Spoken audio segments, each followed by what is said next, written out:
Hi, my name's Nat South and I'm the growth coach of the Next Level Growth program. As a high-performing BDM, there was one task I knew I had to do on a daily basis if I was serious about signing those 30+ managements a month. Yet as a coach, this one task I knew I had to do daily is the task that I see BDMs do the least amount of work around. You guessed it. It's prospecting. No one wants to do it, but if your BDM is serious about rent roll growth, it has to be a non-negotiable in their daily activities. In week 1 of the Next Level Growth program, we will teach your BDM exactly who they should prospect to, what they should say, and when they should communicate. If you do have a BDM and they have had a lack of results or a lack of growth, this probably is going to come back to a lack of prospecting. Lack of prospecting generally comes down to a fear of rejection. Fear of rejection normally stems from not knowing who to speak to, what to say, and when to communicate. By giving your BDM the tools around prospecting, you're giving them the tools and capabilities they need to seriously sign those new management agreements. We also look at database management and contact management because there's no point calling and making those phone calls and not actually understanding how to nurture those clients through your pipeline. To finish off week 1, we also cover the 9 steps to setting yourself up for prospecting. We want to make sure that when your BDM gets on that phone and makes that phone call, they know how to book the appointment or get the management agreement signed.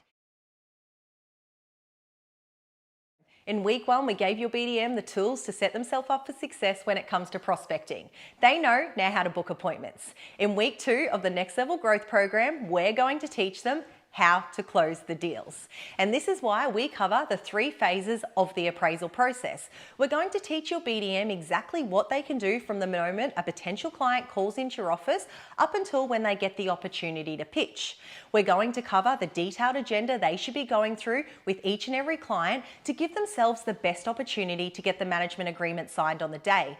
This is going to help your BDM's ability to sell your services for your agency's fee. The third part of the appraisal process is what to do post pitching for the business.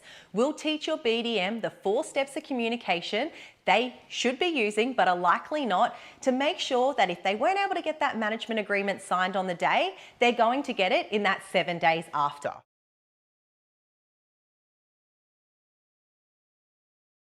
Week 3 is all about referral partners, and this was personally one of my favourite ways of doing business. I mean, who doesn't want to work with clients who question you less, trust you more, give you fewer objections, and are easier to close? It's an absolute win-win for you as the director, for the property management team, the business development manager, the referral partner, and the client as well.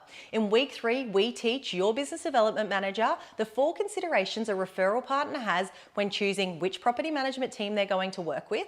We teach your business development manager exactly what they need to do and say after they get that initial no, because that initial no is almost a guarantee. There's a lot of business development managers out there pining for referral partners' attention and business. We have to teach your BDM how to cut through the noise and stand out.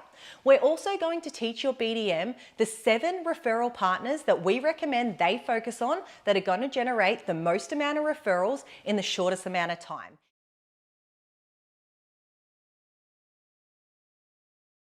Week 4 is all about maximising relationships with your sales agents. Sales agents are really transactional people. They're focused on buying and selling, which often means property management leads slip through the crack. At no fault of theirs, it just isn't front of mind.